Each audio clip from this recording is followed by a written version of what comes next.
Well, as you know, right now we're less than 2 weeks away from Thanksgiving, so the clock is ticking on the rest of the holiday season with Hanukkah, Kwanzaa, and Christmas now right around the corner. So the big question, we talk about this every day. How do we deal with our holiday traditions in such an untraditional year? So Channel 3's Caitlin Francis sat down with an etiquette specialist to help us have these conversations with family and friends.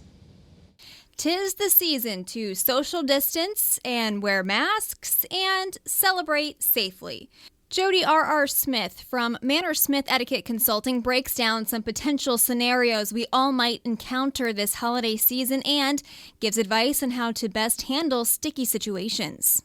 For instance, how do you deal with an indoor event like a Friendsgiving gathering that may have too many guests?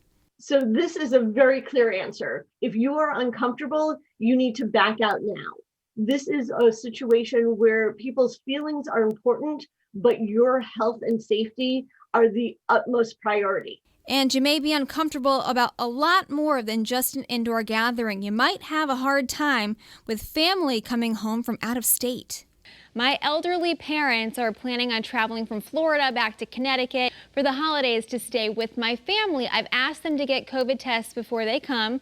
Should I make them quarantine? Is it safe for them to come at all? Do you remember when your parents would say things like, "That's not up for debate"?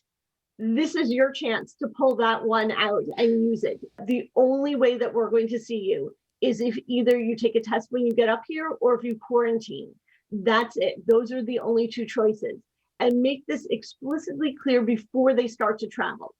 What if someone refuses to wear a mask, like, say, a family member?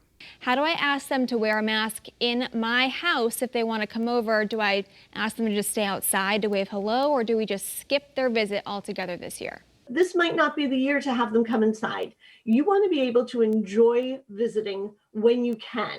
So if you're concerned, maybe you would do something outside. Maybe you just exchange gifts in the driveway and you wave to them and you say, "We'll see you next spring." Are your kids' expectations high this holiday season?